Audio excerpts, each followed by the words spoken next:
سير. السلام عليكم ورحمة الله وبركاته، والصلاة والسلام على نبينا الحبيب سيدنا محمد وعلى آله وصحبه أجمعين طيبين طاهرين. دونك اليوم إن شاء الله غادي نكملو في لو دومين فينونسي نزولا عند طلب بعض الإخوان والأخوات.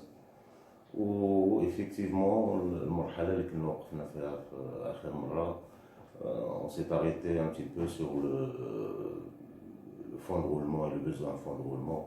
Et on n'est pas allé jusqu'à la gestion de trésorerie. Et c'est une occasion, comme je l'ai précisé dans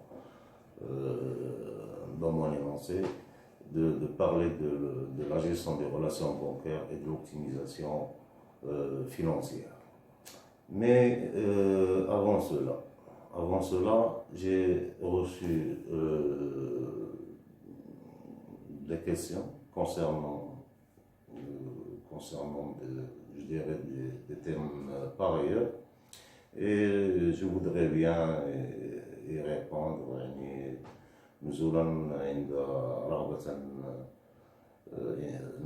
رغبة هذا الناس. Bien,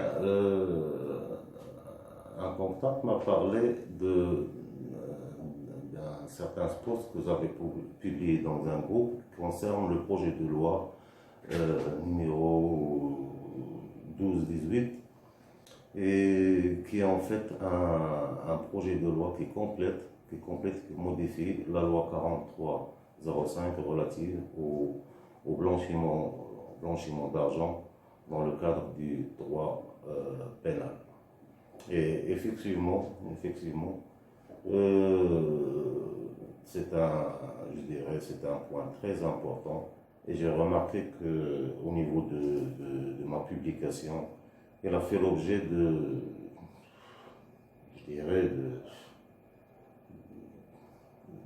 presque une centaine de partages, parce qu'il évoque un point très sensible au niveau de la profession comptable. Donc de quoi il s'agit en fait? La loi concernant le blanchiment d'argent, elle n'est pas nouvelle, elle est assez ancienne, mais elle engageait certaines professions et pas la nôtre, et pas de la même manière dont elle est présentée dans le présent projet de loi. Maintenant, la responsabilité des experts comptables, des comptables agréés, des avocats, des notaires, du banquier, elle est très engagée dans dans cette opération de blanchiment d'argent. Très bien, c'est une bonne chose. Tout le monde ne voudrait pas que certaines personnes qui gagnent leur argent d'une certaine manière viennent un petit peu gonfler l'économie marocaine avec de l'argent sale. Maintenant, cette responsabilité, d'après ce projet de loi, qui est assez inquiétant. Je rappelle qu'il est au stade d'un projet, il n'est pas encore passé au Parlement. Et on espère que les acteurs concernés interviennent pour changer quelques définitions d'abord, et puis quelques interventions dans lesquelles ils engagent le comptable, qu'il soit expert comptable ou comptable agréé.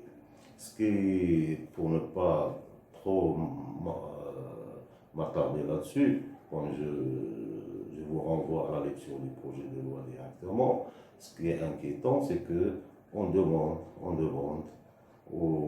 à ces intervenants de demander aux clients potentiels la source de son argent depuis la création de la société.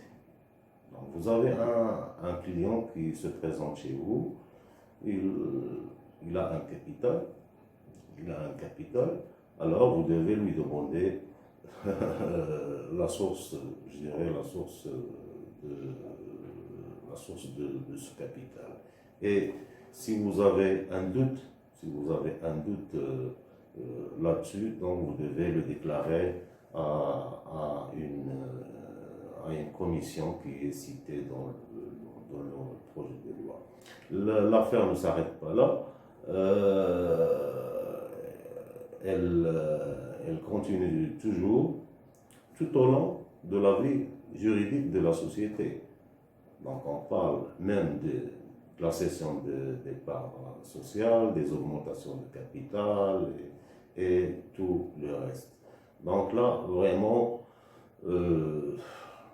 c'est bien d'un côté, c'est pas bien pour un comptable agréé qui doit jouer le rôle un petit peu du gendarme et qui doit entrer dans un circuit qui n'arrange pas un petit peu les affaires de son business. Ça, c'est la première question. La deuxième question, elle est posée par une dame et elle concerne ce qu'elle a appelé le PNL. Bien, le PNL, en anglais, c'est Profits and Loss et en français, c'est perte et profit. Bon, cette notion, elle est utilisée aussi bien en finance d'entreprise qu'en finance de marché. En entreprise, on l'utilise dans le cadre des choix d'investissement.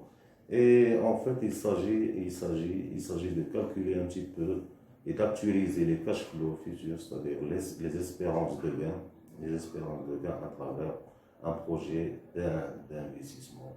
Et la méthode de calcul, c'est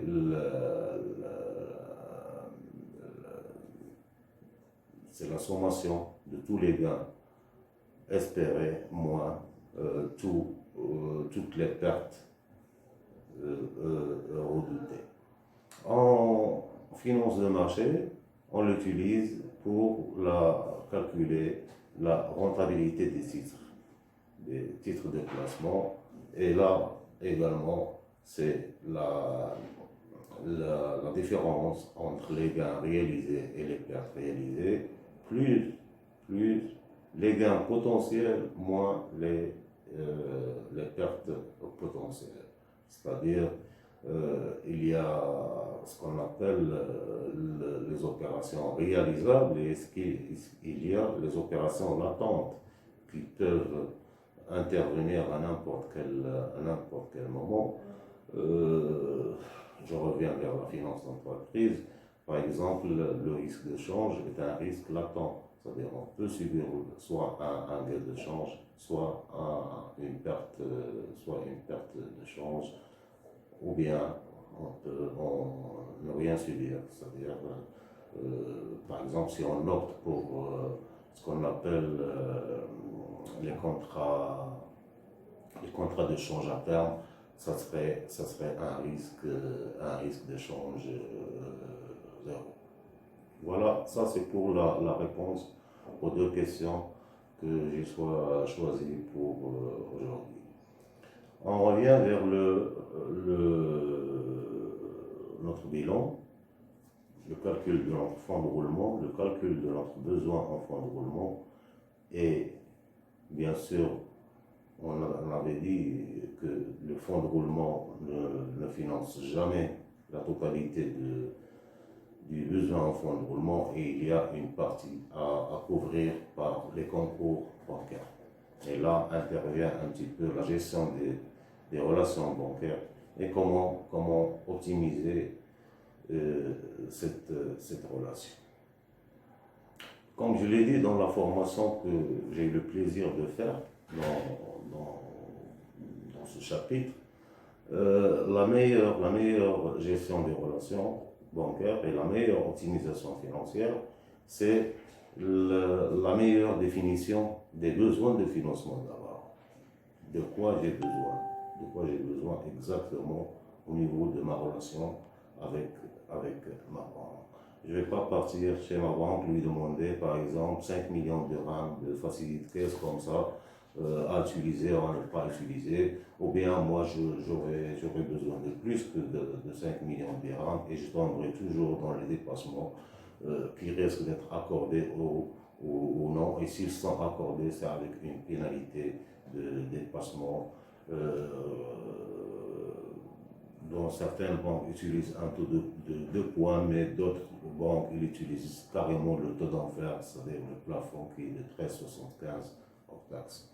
Et là, c'est vraiment de la perte d'argent gratuitement. Donc il faut commencer par soi-même et il faut définir ses besoins de financement.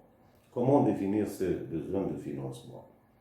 Bien, j'ai un besoin en fonds de roulement qui est égal à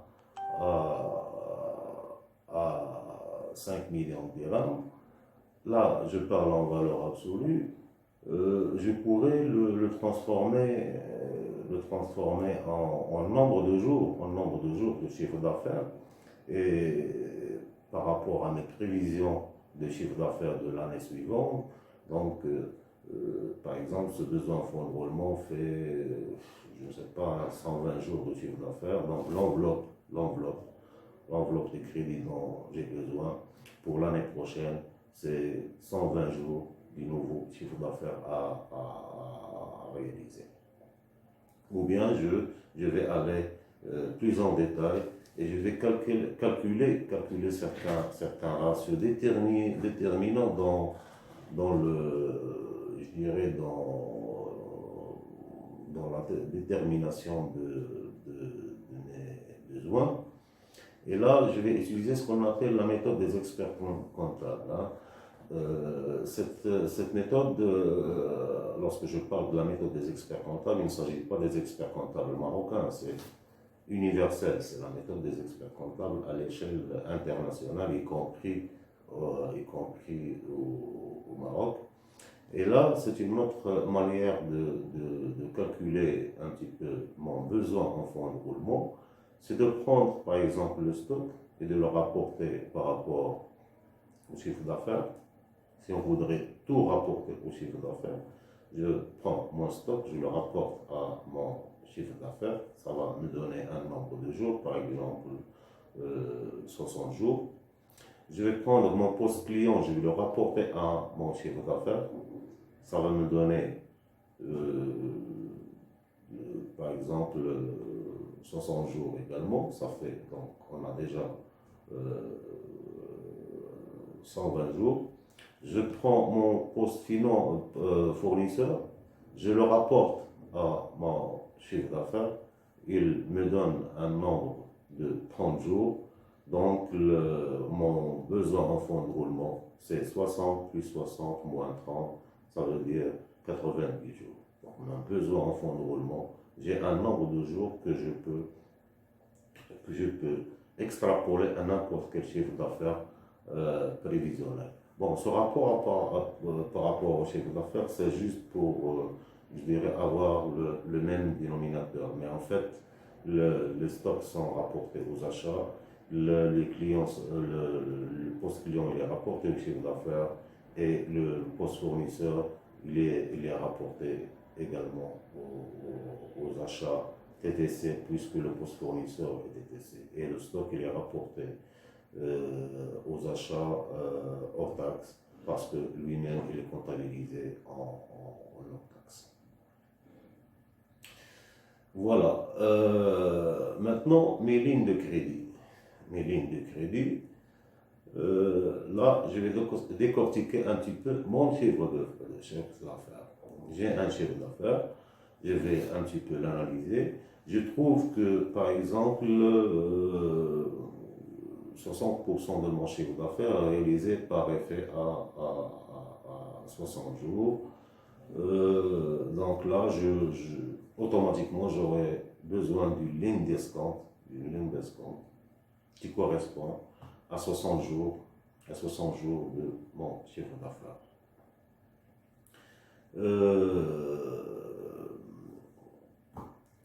fournisseur. Fournisseur, là également, j'ai un nombre de jours par rapport au chiffre d'affaires. Donc là, si je paie par des effets également, donc j'aurais besoin peut-être peut-être d'une ligne d'aval en dirham, d'aval. Donc je vais expliquer tout ça par la suite, les lignes de crédit, pour pouvoir payer par effet et avoir un délai de règlement plus long au lieu de payer immédiatement. Donc je négocie par exemple une ligne d'aval en dirham pour avaliser tous les effets que je donne à mes fournisseurs. Et ainsi de suite. Donc le temps ne me permet pas d'aller dans toutes je dirais, les explications, mais à travers la présentation, je dirais, des moyens de financement, peut-être on reviendra vers tout ça. Bien. En matière de produits de financement de l'entreprise marocaine.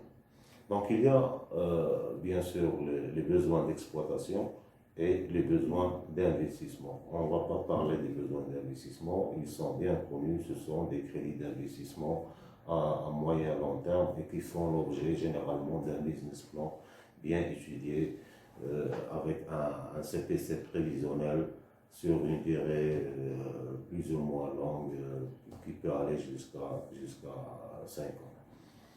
Les besoins d'exploitation. Les besoins d'exploitation, on peut les besoins d'exploitation, on peut les diviser en deux catégories. Il y a les besoins je dirais les besoins de financement par décaissement, ce qu'on appelle par décaissement, c'est-à-dire argent cash. C'est-à-dire, j'envoie un chèque qui doit être réglé par avant, ou bien ce qu'on appelle les engagements par signature. Donc, je n'ai pas besoin je dirais, de liquidité, mais j'ai besoin de la signature de la banque pour nous garantir dans certaines opérations. Dans l'aval en dirham dont je viens de parler. Bien. Au niveau des crédits par décaissement, donc on peut citer la facilité de caisse, le découvert de caisse. Il y a un certain amalgame entre la facilité de caisse et les découverts de caisse. Bon, si on revient vers la théorie, on vous dira que la facilité de caisse est une facilité qui est accordée sur une période plus ou moins longue, plus ou moins courte, qui ne dépasse pas 15 jours et doit faire l'objet de couverture immédiate. Par contre, le découvert, il est accordé sur l'année. Moi, je vous dis que sur la pratique, c'est la même chose. C'est la même chose. Au contraire, le découvert de caisse peut faire l'objet d'une mobilisation d'un billet à ordre, c'est-à-dire que la banque demande au client de lui signer un billet à ordre pour garantir la ligne de facilité de caisse. À l'inverse pour garantir le découvert de caisse, à l'inverse de la facilité de caisse. Donc il y a la facilité de caisse, le découvert de caisse, et là, pour commencer à parler d'optimisation, déjà le fait d'avoir mon besoin de financement en découvert de caisse ou bien en facilité de caisse me permet d'optimiser de l'argent. Pourquoi? Je l'ai dit tout à l'heure, si je demande 1 million et moi, réellement, j'aurais besoin de 2 millions de dirhams, alors là, je vais perdre de l'argent sous forme de commission de déplacement. Donc, c'est de l'optimisation financière si je demande la bonne facilité qui couvre mes besoins de financement durant l'année. C'est très important. C'est très important. Et déjà, avec la facilité de caisse, il faut la gérer d'une manière, je dirais, purement rigoureuse, parce que déjà durant mon expérience d'audit bancaire, parce que j'étais à la banque, euh, on avait créé une cellule au niveau de notre département et dont je m'occupais personnellement, qui était l'audit des engagements. Maintenant, c'est un grand département au niveau de la banque, l'audit des engagements. Et qu'est-ce qu'on découvre? On découvre que pas mal d'opérations ne concernent pas l'exploitation carrément. Donc, il faut faire attention à la destination des fonds. Elles doivent être destinées à l'exploitation de l'affaire et non aux affaires du gérant ou bien à des besoins, je dirais, qui n'ont rien à voir avec l'entreprise. Travailler comme ça, travailler correctement, euh, garder le cash pour l'entreprise, c'est une optimisation financière. Parce que en faisant l'inverse, vous tomberez dans le dépassement et vous tomberez dans les rejets et vous tomberez dans les incidents de paiement. Et là, vraiment, euh, c'est une mer à ne pas en sortir. Et Allah yahfad, vous pouvez même aller jusqu'au contentieux. Le contrôle de la facilité de caisse, bien sûr, il y a des échelles d'intérêt que vous devez demander ou bien que la banque vous envoie. De toute façon, ils sont décomptés dans votre feuille d'ajout. Donc, il faut l'avoir. C'est une pièce comptable concernant les ajouts qui sont débités à votre compte. Et il faut voir quel est le taux appliqué réellement sur votre décompte d'ajouts. Et s'il y a réclamation à faire, il faut la faire en temps réel et ne pas attendre que j'ai des problèmes avec le banquier pour faire réclamation. La réclamation, je dirais, du trop perçu par les banques au niveau des ajouts, c'est une affaire professionnelle qui n'a rien à voir avec la gestion, je dirais, de dossier. Je vous dis ça parce que pas mal de gens, ils disent, il y a beaucoup de gens, chez pas mal de gens, ils vous disent, ah, si je réclame mes ajouts, ils vont changer de comportement avec moi, ils ne vont pas me donner des dépassements. Ça n'a rien à voir, c'est professionnel. De toute façon, votre interlocuteur qui est dans votre centre d'affaires, il n'a rien à voir avec le calcul d'ajout. C'est une chaîne informatique à Casablanca sur la chaîne informatique de la banque qui fait ça. Et, et c'est tout. Hein. Donc, c'est pas lui qui gère votre décompte d'ajout. Donc, il y a la facilité de caisse, le découvert de caisse, l'escompte commercial. Donc, l'escompte commercial, c'est un crédit de trésorerie également qui permet de vous financer immédiatement sans attendre l'échéance des effets. Et là, ça devient de plus en plus dur je dirais, d'accorder, non pas la ligne, mais d'accorder l'escompte sur certains effets, parce que les banques, maintenant, ils sont de plus en plus outillés pour avoir les informations nécessaires sur toute la clientèle. Il y a même des sociétés je dirais, très professionnelles, très spécialisées dans la chose, hein, qui collectent des informations et qui gèrent l'information pour définir un niveau de risque sur un client. Et je pense que vous connaissez tous la société InfoRisque. Je pense qu'elle est la première au Maroc qui fait ça et qui le fait d'une manière exceptionnelle. Donc l'escompte, c'est un crédit de trésorerie également. Les refinancements en dirham. Donc les refinancements en dirham, c'est quoi? Bon, quelqu'un qui fait par exemple une importation, Et au règlement, à la réception de l'importation et des documents d'importation, au règlement, il n'a pas assez de liquidité au niveau de son compte. Donc, il demande à la banque de lui refinancer un petit peu cette importation sur 3 ou 4 mois. Donc, il ne paie pas tout de suite, il paie sur 4 mois, mais son fournisseur, il est payé à la réception des documents, bien sûr.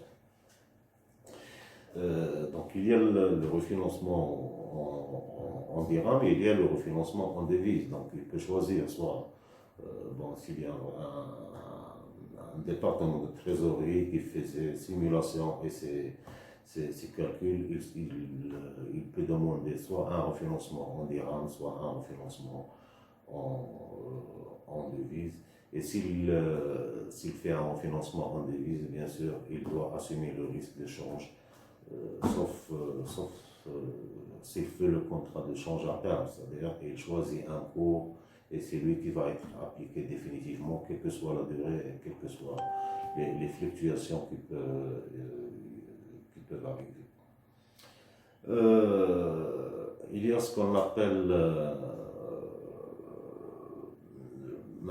si vous voulez, on passe rapidement au crédit par signature, et généralement il concerne les cautions qui sont délivrées par la banque, et je dirais le plus gros des cautions qui sont accordées par les banques aux entreprises, ils sont accordés aux entreprises des travaux, de travaux publics, c'est-à-dire aux entreprises qui travaillent avec l'État.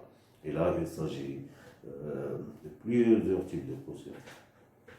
Il y a ce qu'on appelle la caution provisoire, qui est délivrée à l'entreprise pour soumissionner au marché. Il y a la caution définitive, qui est donnée au même client lorsqu'il arrive à avoir ce marché. Donc là, la caution provisoire, elle est annulée, elle est remplacée par une caution définitive. Il y a ce qu'on appelle la caution de retenue de garantie, et qui est donnée au client lorsqu'il atteint un niveau de réalisation du marché, parce que l'État ou bien le maître d'ouvrage, il prélève, il garde sous garantie un pourcentage des décomptes réalisés à la fin, à la réception définitive, du marché. Donc, si l'entreprise lui amène une caution bancaire de retenue de garantie, donc il aura sa liquidité immédiate. Il n'y a pas ponction sur les décomptes amenés par l'entrepreneur. Maintenant, on a déclenché. La loi, elle existe depuis 4-5 ans, mais ça fait, bon, d'après mes échos, elle ne fait que commencer ces 2 dernières années. L'État commence à donner une avance à l'entreprise avant de commencer le travail. C'est-à-dire un accord. À condition que cet entrepreneur lui ramène une caution de restitution d'accord. Là encore, il doit aller vers sa banque et lui demander sa caution de restitution d'accord. Bien sûr, la banque, si elle n'a pas les garanties nécessaires, il ne va pas lui donner. Et généralement, elle lui donne cette caution à condition qu'il fasse un dépôt, c'est-à-dire une garantie. Il y a des gens qui sont plus ou moins risqués, on lui demande 100%, et il y a des gens dont l'historique, je dirais, est assez bien, donc on leur demande 50% de la caution de restitution d'accord. Bien sûr, tout le marché public peut être nanti au niveau de la banque, et le client, au fur et à mesure qu'il ramène des droits constatés, ce qu'on appelle les droits constatés, Donc pourquoi on les appelle droits constatés? Ce sont des droits qui constatent la réalisation un certain niveau de travaux estimé, par exemple, à 500 000 dirhams. Donc, une fois ils ramènent ces droits constatés, qui sont bien sûr signés par, je dirais, l'ouvrage, par l'entreprise publique, par beaucoup de personnes, alors là, la banque lui avance jusqu'à 80% des comptes qu'il va injecter encore une fois dans la réalisation et je dirais, la terminaison du marché et ainsi de suite. Quoi encore? Les produits bancaires sont très très très diversifiés et il y a les opérations à l'importation, bien sûr, ou bien les opérations à l'exportation. À l'importation, il y a ce qu'on appelle le CREDOC, le crédit documentaire, la remise documentaire, le virement simple.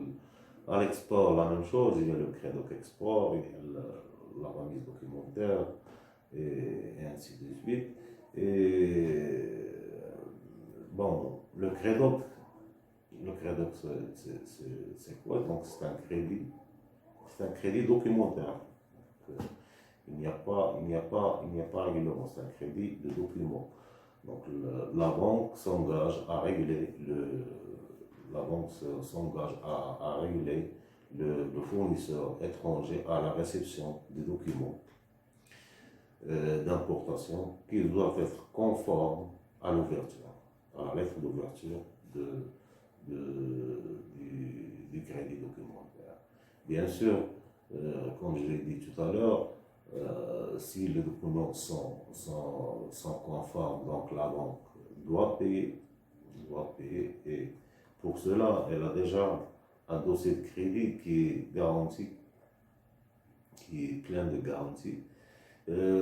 Si le client, je dirais, a une ligne pleine et dépasse un petit peu sa ligne, alors ils peuvent faire ensemble un refinancement sur 4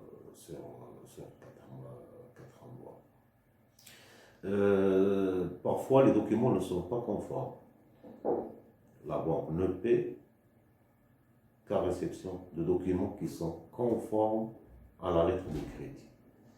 Alors là, la banque ne peut pas payer, sauf dans un seul cas, c'est le client, son client, lui ramène une levée de réserve, ce qu'on appelle une levée de réserve. Ça veut dire il accepte les documents tels qu'ils sont et il donne l'ordre à sa banque de régler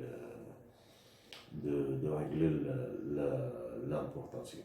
La remise documentaire, il n'y a pas un engagement de la banque, donc la banque reçoit les documents et elle peut, sur ordre du client, soit payer ou ne pas payer. Il y a le virement simple, réception de documents, virement. Et là, bien sûr, intervient l'office d'échange avec ses instructions de règlement des opérations en devises. En matière d'exportation,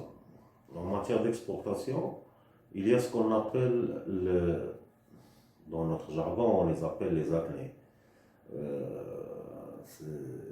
Les acnés, ce sont les avances sur créances nées à l'étranger. Lorsque le client exportateur fait son exportation, il ramène tous les documents à sa banque avec un billet de mobilisation et il peut avoir jusqu'à 80% du montant de la facture. Donc vous voyez que là, il y a pas mal d'opérations qui peuvent financer l'exploitation de l'entreprise. Maintenant, j'ai dit 80% par exemple d'exportation, 80% des décomptes, j'ai dit on peut escompter, on peut faire pas mal de choses. Mais ce qui est important, et là, je rentre dans l'arbitrage financier et l'optimisation financière. Si j'ai la possibilité, par exemple, d'avoir 80% de mon exportation, ou bien si j'ai la possibilité d'avoir 80%, par exemple, d'avoir constaté, est-ce que vraiment j'en ai besoin? Est-ce que vraiment j'en ai besoin? J'ai besoin de 80%. J'ai un découvert de caisse, j'ai ma ligne d'avance, j'ai des taux différents. Et c'est là où intervient l'arbitrage financier. Donc il faut comparer les taux, et il faut comparer la durée, et il faut estimer votre besoin en temps réel. Votre besoin en temps réel. Avoir 80% d'avance sur une ligne de crédit, donc la rentre pleine, donc c'est déjà ça, et diminuer votre facilité de caisse, alors que si j'ai les mêmes taux, ça revient au même. Si j'ai un taux, par exemple, sur les avances qui est inférieur au taux de la facilité de caisse, donc j'ai intérêt à avoir la totalité de mon avance. Si j'ai un taux de la facilité de caisse qui est inférieur au taux des avances, donc je n'ai pas intérêt à demander 80%, donc je demanderai seulement ce dont j'ai besoin pour diminuer un petit peu ma facilité de caisse pour ne pas subir le différentiel des ajouts. Et c'est la même chose entre l'escompte et la facilité de caisse. C'est la même chose. J'ai un portefeuille, je dirais, d'effets qui fait 10 millions de dirhams. Je ne vais pas escompter 10 millions de dirhams d'escompte, bien que j'ai la ligne de 10 millions par exemple. Donc je dois avoir un nez sur mon découvert de caisse ou bien sûr mon crédit de caisse. Donc j'escompte juste ce dont j'ai besoin. Et point barre, hein, je passe à autre chose. J'ai vu quelques entreprises qui présentent à l'escompte quelques effets sur 4-5 jours. C'est incroyable. C'est incroyable. Déjà, le délai de traitement de l'effet, ça prend 2 jours et la banque, ils ne vous appliquent pas des frais d'escompte sur 4 jours. Ils vous appliquent des frais d'escompte sur 20 ou 30 jours. Ça s'appelle l'usance commerciale. Attention. Attention. C'est très grave pour les opérateurs importants et qui font beaucoup d'escomptes. Et sur l'année, vous vous trouvez avec des frais financiers, très importants, et vous vous dites, la banque me vole de l'argent. Non, c'est une mauvaise gestion financière de votre compte bancaire. On est toujours responsable. Même si la banque, je dirais, fait des erreurs par-ci, par-là, c'est votre responsabilité. Parce que vous n'avez pas installé, soi-disant, tous les moyens de contrôle interne pour suivre vos opérations. La meilleure gestion, c'est la gestion préventive. C'est la gestion a priori, non la gestion a posteriori. Donc voilà, très rapidement, quelques scénaristes je dirais, de la gestion des relations bancaires avec certaines optimisations. L'arbitrage financier, il est toujours à avoir en vue dans cette relation bancaire. Et d'après mon expérience, je vous conseille de faire la chose suivante. Lorsque vous faites votre budget de trésorerie, et à mon avis, vous devez le faire. Lorsque vous faites votre budget de trésorerie sur au moins 3 mois, et vous faites habituer votre banquier à ce budget. Chaque 3 mois, vous allez et vous lui présentez votre budget de trésorerie sans qu'il vous fasse la demande et sans que, éventuellement, vous avez besoin de quoi que ce soit. Alors là, votre banquier, il va savoir qu'il est devant des professionnels, qu'il est devant des financiers plus ou moins éveillés et qui vont l'aider lui-même dans la gestion de votre dossier. Et à la demande d'une opération quelconque, vous avez déjà présenté votre budget de trésorerie sur une durée plus ou moins courte, donc au maximum 3 mois. Donc ça, c'est l'installation, je dirais, d'un canal de communication avec la banque qui facilite un petit peu la relation bancaire.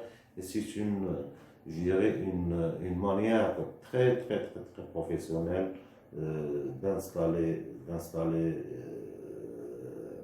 cette relation et de la rendre plus confiante.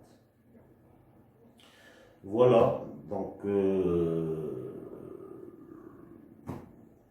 j'espère que j'ai apporté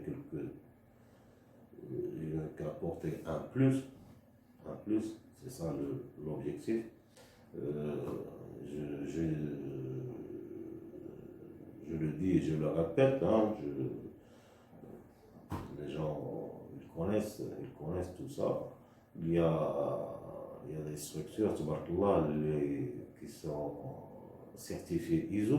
Hein. J'ai visité une entreprise qui est certifiée ISO au niveau de sa structure, de toute sa structure, et essentiellement au niveau de sa structure financière.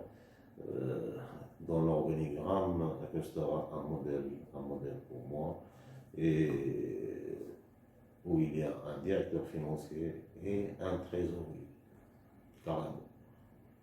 Et le directeur financier et un trésorier, même au niveau de la gestion, je dirais, des financements, le directeur restera sur la stratégie et le trésorier restera sur le court terme, avec un responsable. Mais ça, ce sont des grandes structures que tout le monde ne peut pas se permettre. Donc voilà, à la semaine prochaine.